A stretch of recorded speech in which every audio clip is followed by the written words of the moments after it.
Hello students, कैसे हैं आप सब लोग। आज के इस वीडियो में हम लोग देखने वाले हैं vector equation of a line. क्या है vector equation of a line, इसको समझेंगे। तो चलिए बिना किसी विलंब के प्रारंभ करते हैं। देखिए, एक लाइन की इक्वेशन मुझे बतानी है वेक्टर फॉर्म में। देखिए, हम लोग एक बात जानते हैं कि हमने जब स्ट्रेट लाइन पढ़ा था तो उसमें दो चीज़ें थी कि भैया किसी भी लाइन की इक्वेशन को निकालने के लिए दो चीज़ों की आवश्यकता है। एक तो आप मुझे एक पॉइंट दे दीजिए और उसका एक स्लोप दे दीजिए, तो मैं लाइन की इक्वेशन निकाल दूंगा। वेक्टर में आपको यही सलाह देना चाहूँगा कि वेक्टर में जब भी आपको वेक्टर फॉर्म में जब भी आपको लाइन की इक्वेशन चाहिए तो एक मूल मंत्र जो हमारे पास है वो ये है कि आपको डायरेक्शन चाहिए होता है, ठीक है, डायरेक्शन, और एक फिक्स्ड पॉइंट चाहिए होता है जिस पॉइंट से होकर के वो लाइन गुजरेगी। अगर ये दो चीज़ें, ये दो इन्फॉर्मेशन आपके पास है तो आप इजीली लाइन की इक्वेशन वेक्टर फॉर्म में लिख सकते हैं। आइए इसका डेरिवेशन पार्ट देखते हैं। पहले मान के चलिए मैंने एक लाइन ले ली जिसके पोजीशन वेक्टर मैंने दो वेक्टर यहाँ पे लिए ए और बी, ठीक है, और एक रैंडम पॉइंट, एक वेरिएबल पॉइंट मैंने आर वेक्टर यहाँ पे जो है माना, जिसका position with respect to origin है भाई सब। अच्छा, आप जानते हैं कि ये ए आर जो है ये ए से लेकर के आर तक कोलिनियर होगा ए बी से। तो since they are collinear I can write A R equal to lambda times A B. A R will be equal to lambda times A B. अब ये ए आर क्या है? A R is nothing but R vector minus A vector lambda into B vector minus A vector. अच्छा, R क्योंकि variable है यही हमारी line की इक्वेशन को बताएगा, तो R vector will be equal to A plus lambda times B minus A vector. अब आप देख सकते हैं इसके अंदर ये कौन कौन है। देखिए, सबसे पहली नंबर की बात, ये कौन है? Position vector of variable point on the line, ठीक है भैया। ये कौन है? Fixed point. ये कौन है? पैरामीटर। ये कौन है? Vector along the line.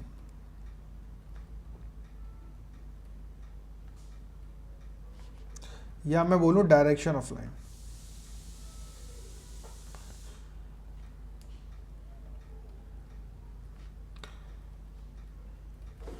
Direction of the line. तो इस फॉर्म में होती है वेक्टर इक्वेशन। आइए इसको और अच्छे समझते हैं कि मान के चलिए मुझे डायरेक्शन ऑलरेडी दे दिया गया है। मुझे क्या दे दिया गया है? डायरेक्शन पी वेक्टर दे दिया गया है और एक फिक्स पॉइंट ही मेरे को पता है। तो मैं इसको लिख सकता हूं ऐसे कि ये जो ए आर है, ए आर जो होगा वो क्या होगा? कोलिनियर होगा किसके? पी वेक्टर के, क्योंकि भाई ये दोनों पैरेलल हैं तो कोलिनियर है। इसका मतलब मैं लिख सकता हूं A R is equal to lambda times P vector. A R कौन है? R minus A vector equal to lambda P vector. और यहां से हम लिख सकते हैं R vector equal to A plus lambda P vector. बहुत ही वेरी सिंपल। स्टूडेंट आप देख पाएंगे अगेन, ये कौन हो गया? Variable point. ये कौन हो गया? Fixed point. ये है होगा पैरामीटर। ये कौन हो गया? डायरेक्शन। इसका मतलब ये बात सिद्ध होती है कि वेक्टर फॉर्म लिखने के लिए आपको केवल दो चीज़ों की आवश्यकता है कि अगर आपको एक ये पता चल जाए कि किस डायरेक्शन में जा रहा है और कोई फिक्स पॉइंट पता चल जाए तो आप इजीली वेक्टर इक्वेशन जो है लिख सकते हैं। अब आइए क्वेश्चन से इनको समझने की कोशिश करते हैं। अपने को 3 पॉइंट दे रखे हैं ए बी सी, ठीक है, जिनके हमको पोजीशन वेक्टर दे रखे हैं। Find the vector equation in the direction of A M, और मुझे एक एम पॉइंट दे रखा है जिस तरीके से ये दोनों को जो है इक्वल पार्ट में डिवाइड करता है। तो सबसे पहले तो मैं क्या करूंगा भैया? एम को निकालूंगा, क्योंकि ए एम चाहिए तो मैं एम को निकालूंगा। एम पॉइंट को कैसे निकालूंगा? दोनों को एडिशन बाय 2, ये हो जाएगा 4, ये हो जाएगा 0, ये हो जाएगा again 1। 4, 0, 1 mid point. M vector मैंने कैसे निकाला? B vector plus C vector by 2 से मैंने जो है इसको निकाल लिया है। अब क्योंकि m मुझे पता चला है तो ए एम का जो डायरेक्शन आएगा वो क्या आएगा? ए एम वेक्टर क्या आएगा? 4 - 1, इसमें से इसको माइनस करूँगा, कितना आएगा? 3, -2, 1 माइनस कितना आ गया? -2। ये क्या आ गया? एक डायरेक्शन आ गया। क्योंकि एक डायरेक्शन आ चुका है मेरे पास और एक फिक्स पॉइंट मुझे ये पता है, तो मैं इसकी जो vector equation R vector equal to, मेरे को पता है A plus lambda P vector होता है, तो R vector equal to fix point कितना है? 1 2 3, और यहाँ पे मैं कह सकता हूँ plus lambda times P vector जो डायरेक्शन हो गया 3, -2, -2, जिसको मैं इस तरीके से भी आसानी से लिख सकता हूँ। किस तरीके से भाई, इसको आई जे के फॉर्म में लिख सकते हैं, एक्स आई कैप प्लस वाई जे कैप प्लस जेड की कैप, कार्टेशियन फॉर्म की तरह लिखना चाहे तो हम लोग, और ये हो जाएगा 1 + 3 lambda I cap plus 2 -2 lambda J cap plus 3 -2 lambda के कैप। बहुत ही वेरी इजी। चलिए, अब लाइन को कितने पार्ट में डिवाइड किया गया है? लाइन को बेसिकली दो तरह से, एक होती है कोप्लेनर लाइन, मतलब एक ही प्लेन में लाई करने वाली, एक होती है नॉन कोप्लेनर लाइन। अच्छा, अब कोप्लेनर का मतलब है या तो वो पैरेलल होंगी, एक ही प्लेन में है तो पैरेलल हो सकती हैं, या इंटरसेक्टिंग हो सकती हैं। अच्छा, अगर हम बात करें नॉन कोप्लेनर, मतलब इस तरह की लाइंस देखिए, ये ना तो कभी मिलेंगी और ना ही जो है हमारे कभी भी पैरेलल होंगी। ठीक है, तो दो तरह की लाइन होती हैं, पैरेलल कोप्लेनर या नॉन कोप्लेनर। कोप्लेनर में आ जाती हैं पैरेलल इंटरसेक्टिंग, नॉन कोप्लेनर में आ जाती हैं स्क्यू लाइंस। अब सवाल ये उठता है, सर ये पता कैसे करेंगे कि कौन सी लाइन कोप्लेनर है, कौन सी लाइन कोप्लेनर नहीं है, या मैं कहूँ कौन सी स्क्यू है, पैरेलल है या इंटरसेक्टिंग है? उसके लिए हमारे सवाल हमारे मदद करेंगे। देखिए, जब भी आपको इक्वेशन दी जाए तो आप समझ सकें कि कौन किस फॉर्म में क्या लिखा हुआ है। ये क्या लिखा हुआ, R vector equal to A vector, मैं इसको बोल सकता हूँ A vector plus lambda times P vector की फॉर्म में, इसको बोल सकता हूँ B vector plus lambda times Q vector की फॉर्म में। दोनों लाइन की इक्वेशन मेरे को दे रखी है, ये sorry mu. Hello students, a quick break here. I wanted to tell you about something that can really boost your IIT JEE preparation. Students, आप में से बहुत सारे स्टूडेंट मेरे से पूछते हैं कि क्या कोई ऐसी जगह है, क्या कोई ऐसी वेबसाइट है जहां पर हम टॉपिक वाइज प्रैक्टिस कर सकते हैं, टॉपिक को बहुत अच्छे से मास्टर कर सकते हैं, हम चैप्टर वाइज टेस्ट दे सकते हैं और उसी के साथ हमें क्या उसके सॉल्यूशंस भी मिलेंगे क्या? Well, that's the reason I have created crack the maths for you.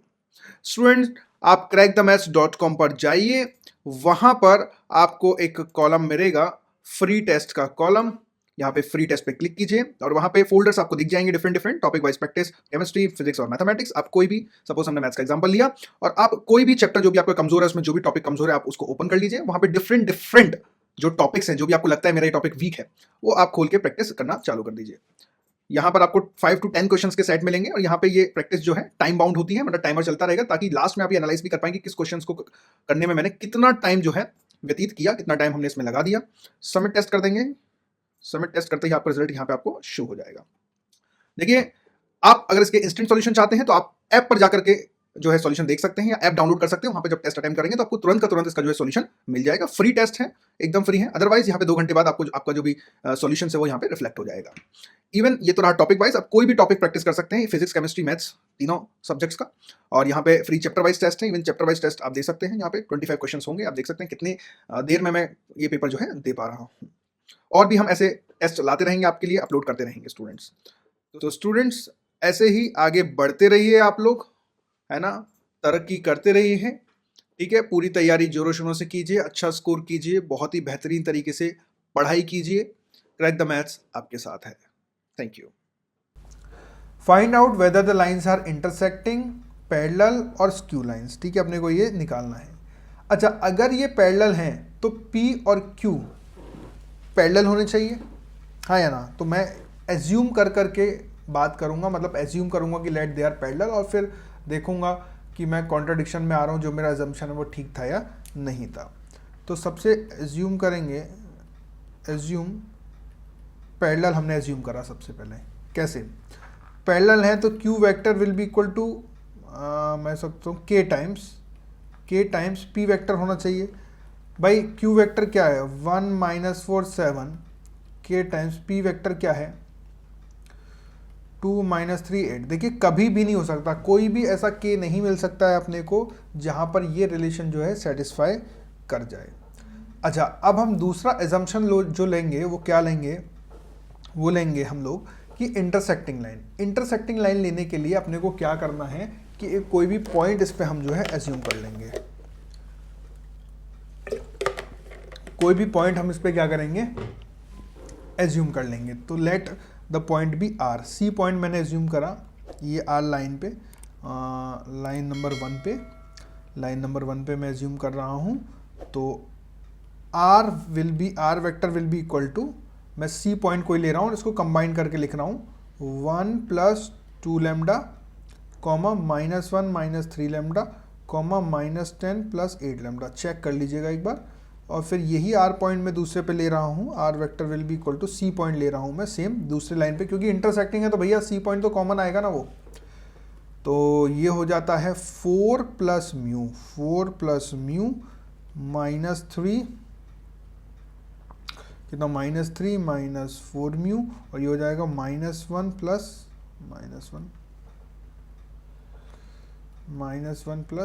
7 mu. अब दोनों क्योंकि इंटरसेक्टिंग पॉइंट है तो मतलब क्या होगा कि दोनों ये पॉइंट होंगे, एक ही पॉइंट होंगे भाई। अब दोनों मिल गए, दोनों तरफ से आपने इस लाइन की तरफ से ये लिख दिया, इस लाइन की, तो दोनों को बराबर कर दीजिए। दोनों को बराबर करने का मतलब है दोनों को आमने सामने बैठा दीजिए। 1 + 2 lambda comma -1 - 3 lambda comma -10 + 8 lambda बराबर 4 + म्यू -3 - 4 म्यू और -1 + 7 म्यू।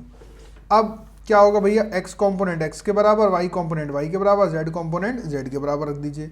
मतलब 1 + 2 lambda equal to 4 + mu -1 - 3 lambda equal to -3 - 4 mu, और यहाँ से आ गया -10 + 8 लैम्डा इक्वल टू -1 + 7 म्यू। देखिए दो इक्वेशन है और तीन इक्वेशन है, दो वेरिएबल है। आप इन दोनों को सॉल्व कीजिए। सॉल्व करने के बाद आपको आ जाएगा लैम्डा इक्वल टू 2 और म्यू इक्वल टू 1। अगर ये वैल्यूज जो हैं इस तीसरी इक्वेशन को सेटिस्फाई करती हैं तो हम कहेंगे वो इंटरसेक्टिंग है। समझे? आप कोई भी दो इक्वेशन को उठा लीजिए और उनको सॉल्व करने के बाद में अगर उसमें जो मिली वैल्यूज हैं वो तीसरी वाली इक्वेशन को सेटिस्फाई करेंगी तो हम कहेंगे कि वो क्या होंगी, इंटरसेक्टिंग होंगी। ठीक है, मतलब कोप्लेनर होंगी। आप डाल के देख लीजिए, इसमें ये सेटिस्फाई कर रही हैं। -10 × 8 × 6 -10 + 16, ये हो जाएगा 6, और यहाँ पे 1 डालेंगे तो -1 + 7 हो जाएगा 6 बराबर है। इसका मतलब क्या है, ये इंटरसेक्टिंग लाइन है। और पॉइंट ऑफ इंटरसेक्शन कैसे निकालेंगे भाई, जो भी लैम्डा म्यू आया है आप किसी भी एक लाइन में डाल दीजिए, इसमें डाल दीजिए या इसमें डाल दीजिए, पॉइंट ऑफ इंटरसेक्शन आ जाएगा। लैम्डा इक्वल टू 2 डाल दीजिए, 2 डालते ही आ जाएगा 5, -7, 6। ये आपका जो है पॉइंट ऑफ इंटरसेक्शन आ गया है। ये क्वेश्चन देखते हैं स्टूडेंट, क्या दे रखा है अपने को सिंपल दे रखा है, R vector equal to -3 6 0 plus lambda -4 3 2। अच्छा, ये एक इक्वेशन ऑफ अ लाइन दे रखी है अपने को, तो क्या मैं इस इक्वेशन को ऐसे लिख सकता हूँ, this will be a + lambda times p vector and this will be b + lambda times q vector. तो ये बहुत ही वेरी सिंपल तरीके से हम इसको लिख सकते हैं। अब अपने को बतानी है कि ये लाइन जो है इंटरसेक्टिंग है। क्वेश्चन में निकालना क्या हुआ मैं आपको बताता हूँ। ये लाइन इंटरसेक्टिंग है, पैरेलल है या स्क्यू लाइन्स है, ये आपको जो है बेसिकली इसमें बताना है। देखिए सबसे पहले जो हम शुरुआत करते हैं वो स्टार्ट करते हैं पैरेलल चेक करने से। तो पैरेलल कैसे चेक करेंगे हम लोग, बहुत ही वेरी सिंपल है। अगर p vector equal to k times हमारा q वेक्टर आ जाएगा तो हम कहेंगे पैरेलल है। देख लेते हैं, p को -4 3 और 2 हमने रख लिया है बेटा, q हो जाएगा हमारा -4 1 और 1, क्योंकि कोई भी वैल्यू रखिए आप कभी भी ये ट्रू नहीं होगा। सेकंड चीज़ जो हम इसमें चेक करेंगे वो ये चेक करेंगे कि ये इंटरसेक्टिंग है या नहीं है। तो उसके लिए हम कोई भी एक रैंडम पॉइंट c बोल लेते हैं कि ये c पे मिलेंगे। तो c हमने यहाँ पे कोई भी एक रैंडम पॉइंट लेने के लिए क्या करा है, इस लाइन को अच्छे से लिखा है IJK की फॉर्म में। तो ये हो जाएगा -3 -4 lambda comma 6 + 3 lambda comma 2 lambda. ये हमारा एक रैंडम पॉइंट आ गया जहाँ पर भी ये जो है मिलेंगे। सिमिलरली इस सेकेंड लाइन के लिए भी हम ये चीज़ लिख लेंगे वापस से। तो ये हो जाएगा -2 -4 mu comma mu comma 7 + mu. अब अगर ये लाइन इंटरसेक्टिंग है तो क्या होगा, इसका i कॉम्पोनेंट i से, j कॉम्पोनेंट j से, k कॉम्पोनेंट k से बराबर होगा। तो ये तीनों ही -3 -4 लैम्डा बराबर -2 -4 म्यू और 6 + 3 लैम्डा बराबर हो जाएगा म्यू के, और यहाँ से 2 लैम्डा बराबर 7 + म्यू के। आप देख सकते हैं यहाँ से हम म्यू की वैल्यू निकालेंगे। अगर म्यू की और लेमडा की वैल्यू जो इन दो कोई भी दो इक्वेशन ले लीजिए आप, वो दो इक्वेशन से जो वैल्यू है तीसरी को अगर सेटिस्फाई करती है तो हम कह देंगे कि वो जो लाइन्स है वो इंटरसेक्टिंग लाइन है। तो यहाँ से अगर आप सॉल्व करेंगे तो लेमडा की वैल्यू आती है -13 और म्यू की वैल्यू आती है -33। अब आप थर्ड इक्वेशन में डाल के देखिए ये सेटिस्फाई कर जाएंगे। इसका मतलब ये लाइन कैसी हुई, इंटरसेक्टिंग लाइन हुई। चलिए एक और क्वेश्चन हम लोग देखते हैं ताकि हमें और अच्छे समझ में आए। इस क्वेश्चन में क्या दे रखा है, सिंपल ये क्वेश्चन है। अगेन मैं इसको भी कैसे कर लूँगा, इसको मैं लिख सकता हूँ a plus lambda times p vector और ये हो सकता है b plus mu times q vector. Again सबसे पहले पैरेलल के लिए चेक करेंगे हम लोग, तो क्या q vector equal to k times p vector है। देखते हैं q वेक्टर क्या दे रखा है 6 4 and 2 और k टाइम्स p वेक्टर कितना दे रखा है 3 2 और 1 मेरे को ये दे रखा है। देखिए k इक्वल टू 2 पे ये बात सच हो जाएगी। जब हम k इक्वल टू 2 हम लेंगे तो ये बात सच हो जाएगी, k इक्वल टू 2 के लिए सेटिस्फाई हो जाएंगी जो इक्वेशंस हैं। अब जब ये दोनों पैरेलल हैं तो पैरेलल के बाद मेरे मन में जो सवाल आता है वो सवाल आता है, सर ये जो पैरेलल होंगे क्या ये पैरेलल होंगे या ओवरलैपिंग होंगे। मतलब पैरेलल तो है ही है, लेकिन क्या ये ओवरलैपिंग होंगे या नॉन ओवरलैपिंग होंगे। तो अगर आपको ये टेस्ट करना है बच्चा कि ओवरलैपिंग है नॉन ओवरलैपिंग है, तो लाइन नंबर 1 का कोई भी एक पॉइंट उठाइए और सेकंड वाली लाइन में सेटिस्फाई कराइए। अगर सेटिस्फाई करता है तो ओवरलैपिंग है ना, एक के ऊपर एक होकर वो चले जाएंगे, अदरवाइज वो ओवरलैपिंग नहीं है। तो अपन ने एक काम करा, एक रैंडम पॉइंट लेने के लिए लैम्डा को 0 ले दिया अपन ने, इस लैम्डा को 0 ले दिया तो ये पॉइंट मिल जाएगा कौन सा 0,0,2। ये अपना जो पॉइंट मिला ये तीसरी लाइन में हम लोग सेटिस्फाई कराएंगे। वो हो जाएगा 3 + 6 म्यू, 2 + 4 म्यू, 3 + 2 म्यू। आप जब इसमें सेटिस्फाई करवाएंगे तो आप क्या लिखेंगे, तीन चीज़ें लिखेंगे, 0 = 3 + 6 म्यू, 0 = 2 + 4 म्यू और यहाँ पे आ जाएगा आपके पास 2 = 3 + 2 म्यू। तीनों ही केसेस में आप देखेंगे म्यू की वैल्यू -1/2 आ रही है। इसका मतलब ये ओवरलैपिंग है। ठीक है, इस तरीके से आपको जो है सवाल करने हैं। चलिए अब एक छोटी सी बात हम लोग पढ़ लेते हैं। कीप इन माइंड, क्या है कीप इन माइंड स्टूडेंट, ध्यान रखिए कि ये हमारी लाइन थी, ए वेक्टर है बी वेक्टर है। यहाँ पे बी वेक्टर कब मिलेगा, लैम्डा = 1 पे, लैम्डा = 0 पे ए वेक्टर ही मिल जाएगा।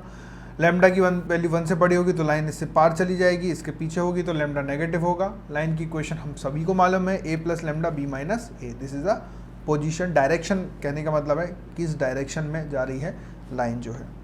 दो छोटे छोटे टॉपिक और मैं आपको बता देता हूँ यहीं पर। Vector equation of a angle bisector. देखिए मैंने एक वेक्टर ये लिया, एक वेक्टर ये लिया, वेक्टर क्या उसका यूनिट वेक्टर ले लिया मैंने, और इसका बाइसेक्टर की इक्वेशन अगर मुझे निकालनी है तो कैसे निकालूंगा, इसका डायरेक्शन पता करो। डायरेक्शन क्या होगा आप जानते हैं, ये समेशन ऑफ रूल से वेक्टर के, ये भी q हो जाएगा, ये p है तो ये p + q हो जाएगा। तो डायरेक्शन कितना आ गया, p + q। तो p कैप + q कैप हमारा डायरेक्शन आ गया। लैम्डा टाइम्स आप ले लीजिए उसको, है ना, और plus initial vector a vector है = r वेक्टर। ये आपका लाइन का इक्वेशन आ गया। अब दूसरा बाइसेक्टर की, ये भी तो हो सकता है दूसरा बाइसेक्टर इस डायरेक्शन में होगा, इसमें लेने के लिए आपने p को उल्टा ले लिया -p। तो सिमिलरली यहाँ पे अपना क्या हो जाएगा, यहाँ पे हो जाएगा हमारा r vector will B = a vector plus delta, delta कोई भी हमारा एक दूसरा पैरामीटर हो गया डेल्टा, टाइम्स डायरेक्शन अपना कितना आ जाएगा q - p, q cap - p cap. तो ये क्या हो गया बच्चा लोग, ये हमारा जो है बेसिकली एंगल बाइसेक्टर्स की इक्वेशन कैसे निकालते हैं वो हमने जो है सीख लिया। स्टूडेंट्स, आई होप इस वीडियो ने आपके मैथमेटिक्स के कॉन्सेप्ट्स को इम्प्रूव किया होगा। अगर आप अपने मैथमेटिक्स को और भी इम्प्रूव करना चाहते हैं और मैथमेटिक्स के कोड को क्रैक करना चाहते हैं तो क्रैक द मैथ्स को सब्सक्राइब करें। और अगर आप अपने मैथमेटिक्स को एक नेक्स्ट लेवल पे ले जाना चाहते हैं तो हमने आपके लिए डिज़ाइन किए हैं chapter wise courses on our app, जहां पर आपको वीडियो लेक्चर्स मिलेंगे। वीडियो लेक्चर्स के साथ साथ आपको लेक्चर नोट्स भी मिलेंगे। लेक्चर नोट्स के साथ साथ आपको टॉपिक वाइज प्रैक्टिस शीट मिलेगी। जी हाँ, वो सारे के सारे video lecture topic wise categorize होंगे, जिससे कि आपको कोई भी दिक्कत नहीं होगी। आपको कौन सा टॉपिक पढ़ना है जस्ट क्लिक कीजिए और वो टॉपिक आपके सामने होगा। ये सारे के सारे टॉपिक IIT JEE एडवांस को ध्यान में रखते हुए बनाए गए हैं। ये मेंस और एडवांस के टॉपिक्स को कवर करते हैं। इसके साथ साथ जब आपकी ये पूरी तैयारी हो जाए तो आप टॉपिक वाइज टेस्ट भी दे सकते हैं। जी बिल्कुल, आपने सही सुना, टॉपिक वाइज टेस्ट जो आपको ओवरऑल प्रिपेयर करेंगे। तो देर किस बात की, अभी डाउनलोड कीजिए crack the maths app. Link is in the description box.